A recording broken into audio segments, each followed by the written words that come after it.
This is renin, angiotensin, aldosterone system. Okay. So what basically it does?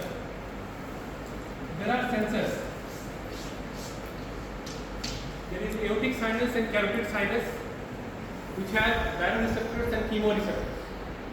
There, a decrease in H2O and decrease in sodium will actually stimulate the receptors. These baro and chemoreceptors even decrease in CO2 also. Forget about CO2 and O2. We are not discussing about the respiration. We are just talking about the RAAS system. So this H2O and decrease in sodium, you get a reflex to the brain. Reflex to the brain, and here the alpha 2 receptor is present. It is an inhibitory receptor.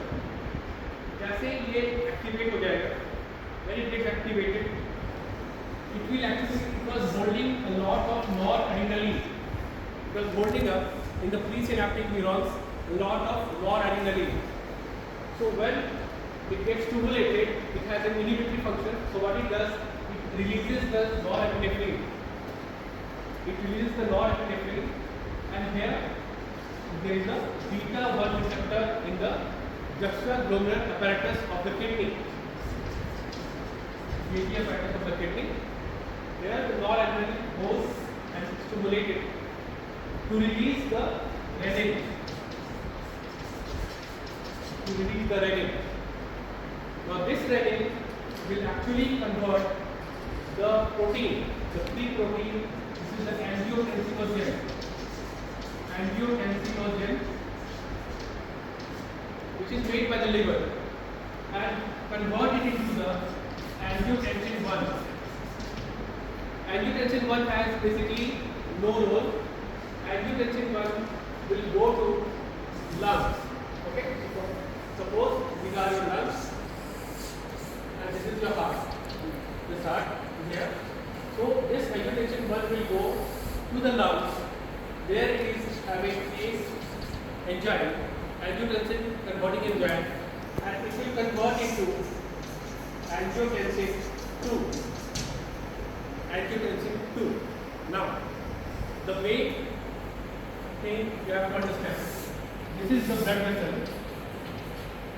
It has alpha 1 and beta 2 receptors, as well as AP1 and AP2 receptors. Okay? Alpha 1, beta 2, you understand, something called vasoconstriction and vasodilation. AT1, angiotensin 2 and AT1 and AT2 receptor, what it will do, it will help in the vasoconstriction. It will help in the vasoconstriction. So, what happened? There was decrease in sodium, decrease in water, decrease in BP. Overall, there was BP decrease, and when there is a vasoconstriction, this will actually stimulate the blood pressure. Also, this is, suppose, your kidney. This is your aldosterone. This is your adrenal cortex, and this angiotensin 2 will also stimulate the AT1 receptor in your adrenal cortex, which actually releases the aldosterone. Now, what does aldosterone do?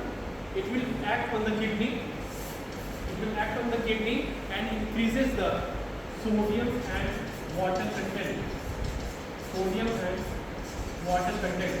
So overall, these reflex will be stopped. But angiotensin 2 is a potent vasoconstrictor.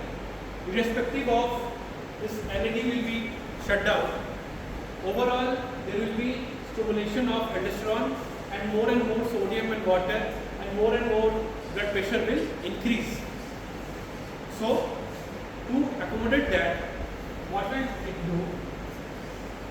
It will give a positive response. Suppose these were the vasoreceptors and the chemoreceptors, which were sensing the BP, water level and sodium level. Now all three will be now in a normal state. Suppose ठीक है, अगर ये normal state में हो गया तो क्या करेंगे ultimately, it will act on the atria, it will act on the brain, it will act on the vessel, blood vessel, and there will be three things which will be released. The first will be from the brain, that is the CNP, sorry, the BNP, the BNP from the brain, the ANP from the atria, and the CNP from the blood vessels. So the ANP, CNP and BNP, these are the natriuretic peptides. Now these natriuretic peptides actually inhibit the aldosterone function. It has inhibitory role on the aldosterone function. It will actually stop everything. Overall it stops everything. Now, in hypertension, if you will focus, it's a very, it's a web kind of, right? So RAAS is very complicated. So for simple understanding, we in hypertension, what we do, we either inhibit the beta-1 receptor by giving the beta blockers. But yes, beta blocker was there in the JNC7 guidelines for hypertension. Now it has been removed as the first line drug for the hypertension. So it is now in the JNC8 guidelines only the A, B, C, D drugs were there. Okay, the B is removed and the beta blockers are the second line drugs for the hypertension. So what are the first line drugs for hypertension? A, C and D. So A for, it is the angiotensin receptor blocker. It is the angiotensin receptor blocker over here. A also deals with the ACE enzyme. So ACE enzyme blocker. Okay. B for beta blockers. Okay. Here beta blocker is there.